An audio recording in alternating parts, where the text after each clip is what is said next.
Welcome to Come Follow Me week 33, where we take on board chapters from Alma 43 through to 52. So there's quite a few of them, and this is really the beginning of the war chapters, where we really talk in depth about the battles between the Lamanites and the Nephites, and more so including this particular person behind me, which is Captain Moroni, which is introduced in chapter 43. And really what's happening here is a backtrack to Alma 28, where we talked about the wars that were held around the anti-Nephi Lehis and the defense of the Nephites. But now it's going to go into a lot more detail. And so Joseph is kind of backtracking, but he's also putting a whole lot more adventure and war into this. So he's decided that he wants to go in this direction. And we've seen bits of war throughout so far, particularly in Mosiah chapter 9 and 10, but we're now going to see it much more in detail. And the basis for all of these wars is really liberty, the idea that the Nephites are trying to preserve their lands, their families, their liberty, their church, and then the Lamanites are coming upon them to put them into bondage, to put them into servitude, and to put kings over them. And this is going to be reiterated a number of times in this chapter, so it's very redundant, but the message is clear. And we are led to understand that the Lamanites are made up of Laman and Lemuel and the Ishmaelites, and also the Amalekites and the Zoramites, who are apostates from the Nephites, and also the descendants of the priests of Noah. And it says that these descendants are more numerous nearly as the Nephites. And again, we're having these real problems with population explosions that can't be explained by the amount of people that are here. And we're introduced to the character Moroni, who is the chief captain, and he's made the chief captain at a very early age, 25 years old. And I think Joseph really sees himself as this military hero, and we know that he loved war. You know, when he gets into Nauvoo and becomes the lieutenant general, he wears his military uniform all the time. He could not serve in the military because of his lame leg, so he was excused, but he obviously was really passionate about war, and this shows through in these next war chapters. And we have the tropes that Joseph has already used before, the idea that the Lamanites only kind of girdle skin about their loins. Apart from swords, they're not really protected, whereas the Nephites have all of this armor. And Moroni is going to use spies, and he's going to inquire of the Lord through Alma. So there's these Old Testament kind of kings and battles and prophets coming through. And again, we understand that the Nephites are really only fighting for their liberty. And so Moroni justifies using tricks to be able to defeat the Lamanites. And this is really interesting because this becomes a basis. The end justifies the means, becomes a basis for Joseph doing this whole Book of Mormon understanding. And the Lamanites get heavily defeated because of their nakedness. And the Nephites are, because they're prepared, because they've got armor, they fight valiantly, and they also don't get killed. And we see here Joseph using the same storylines that he's used before. If you go back to Mosiah chapter 20, you see these ideas of fighting like dragons against half as many people. And it really turns into an adventure story, the idea that they're fighting and then they get disillusioned and worried, and Moroni rallies them to persevere because of their liberty. And these are really interesting kinds of battles which seem to be about nationhood, which really mirror the War of 1812 and also the Revolutionary War.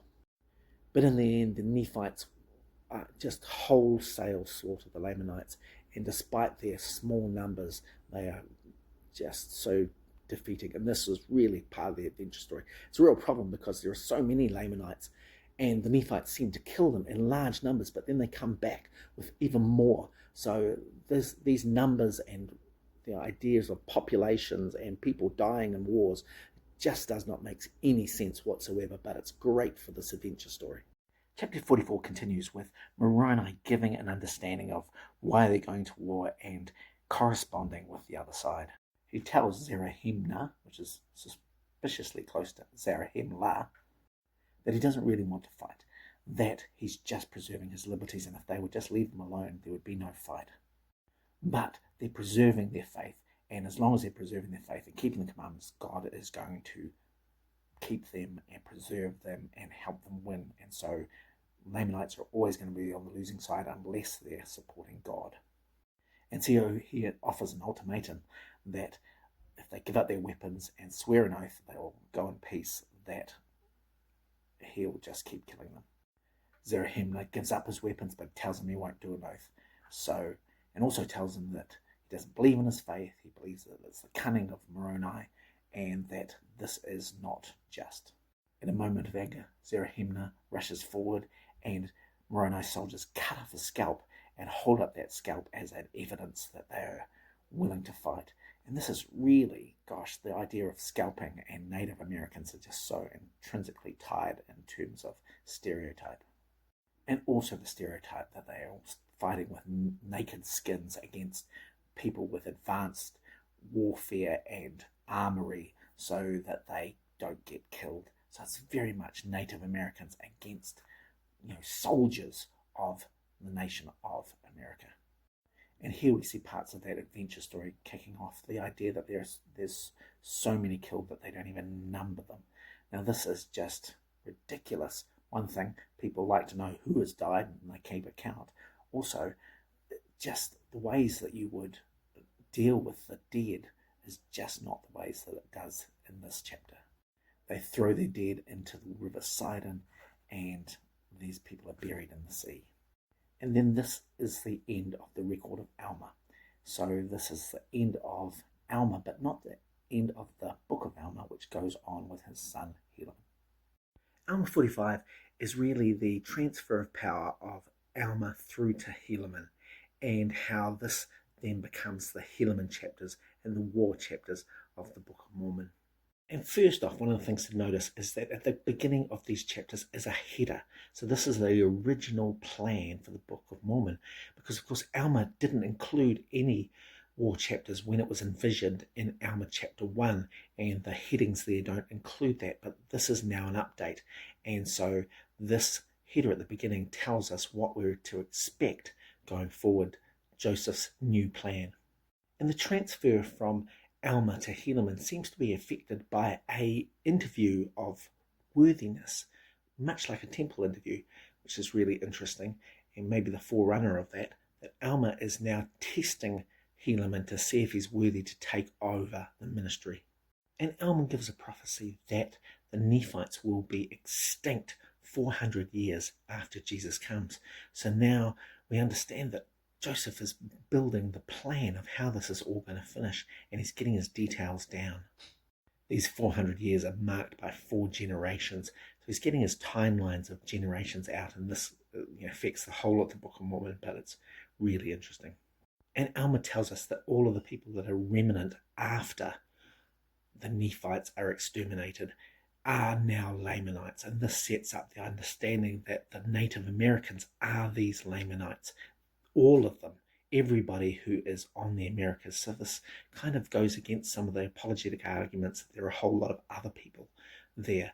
Everybody is a Lamanite once Nephites are not there. And the Lamanites would be accompanied with a curse. A skin curse, yes, but also a land curse. And then we learn that Alma leaves and is never heard of again. And so the idea that he might have been taken up by God like Moses. And this is fascinating because at the same time, Joseph and Oliver receive a revelation in Doctrine and Covenants 7, which talks about John not dying. And so there may be some questions that came up from this particular passage in talking about Alma, some concerns, which then Oliver and Joseph then took to the Lord and looked through the seer stone, not the Urim and Thummim, even though that's what it says. And then Joseph does some remote viewing through the stone for John's parchment and learns that, yes, John has carried on the earth. So the idea that Joseph is looking in a stone and reading something at a huge distance and something remote, this is the Book of Mormon translation, and this is how it's being done. And the end of Alma 45 talks about Helaman teaching the people, and their hearts are hard, and they're now, because of their riches, losing their faith in God. Alma chapter 46 is probably the most well-known and most beloved story in the Book of Mormon, that of Captain Moroni and the title of liberty. It starts off with a man named Amalickiah who seeks to be king, and he flatters the people and the judges so that they support him to be the king and take away the liberty of the people, and this incites the rage of Captain Moroni. What's interesting to note here is that actually this is a repeat of Alma chapter 2 with a man named Amalickiah. So it's just a further word, an extension. And Joseph is going to use basically the story in Alma chapter 2 as a basis for this, but it's going to be much more expanded. Amalickiah uses his cunning and flattery to draw away the people, and the lesson is that one wicked man can have a big effect on people. Captain Moroni, in response, rents his coat and takes a piece and writes upon it as a title of liberty, a flag that he then puts on a post and marches it through the streets.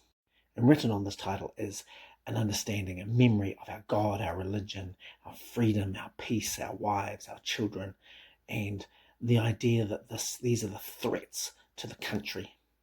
As a side issue, this shows that the idea of writing is massive in this culture because, of course, Moroni is writing on cloth and then he's hoisting it so that everybody can see and read it, so that everybody's literate, and the idea that they're writing in various forms, not just on gold plates.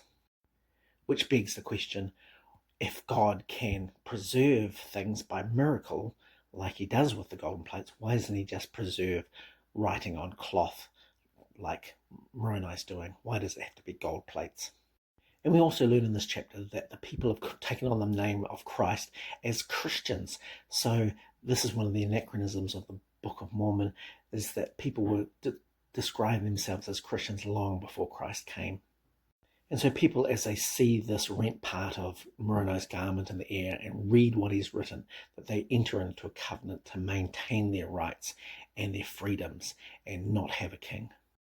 Verse 24 and verse 25 are really interesting because this is the narrator inserting a bit of Jacob of Israel in this text, suggesting that there was an Old Testament prophecy that made all this happen. So this is the same kind of thing that we've seen with people like Xenos and Zenok, but this time attributed to Israel.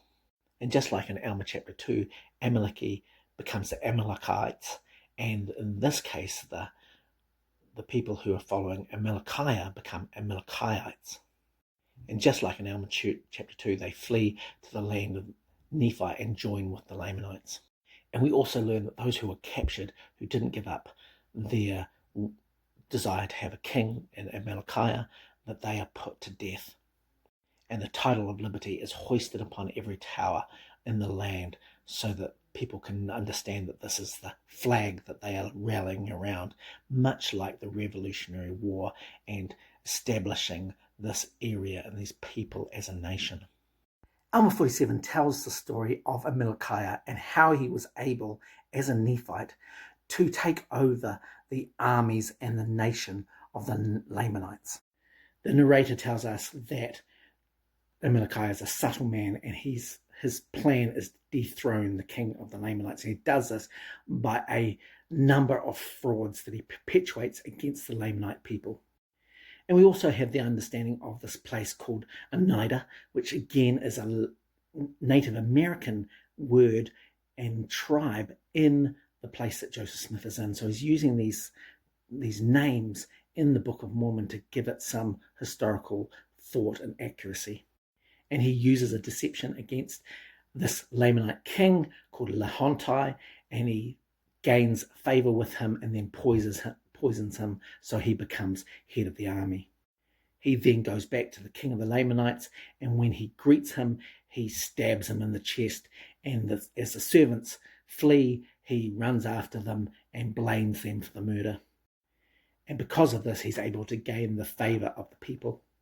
And then he seeks an audience with the queen of the Lamanites, and by his fraud, he's able to obtain the kingdom by marrying this queen of the Lamanites.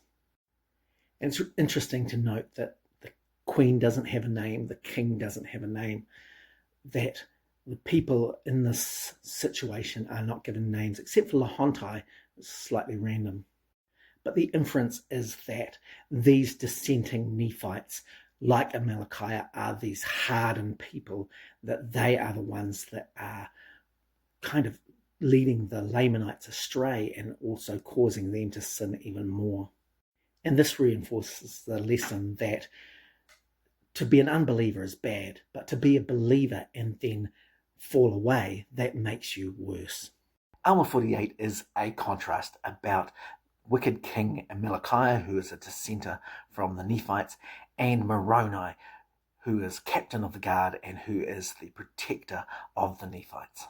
So as soon as Amalickiah is king over the Lamanites, he sends out ensigns and appoints men to speak to the Lamanites from the towers against the Nephites. And then he looks to try and overcome the whole land so the Nephites are in subjection to the Lamanites. And in verse 4 we see these population oddities, because of course the Lamanites are so much more numerous than the Nephites, even though they came from the same time frame with the same amount of people, and they keep getting killed in huge numbers. And the contrast is between Amalickiah, who's got his power by fraud and deceit, and Moroni, who has got his power because he's been so righteous and so capable in caring about the Nephites. And Moroni seeks to prepare the people against war by helping fortify their cities. And we see the same understanding that this is all about their liberty, their lives, their lands, their religion. This is the defense, and this becoming the really big understanding of this particular part of the Book of Mormon.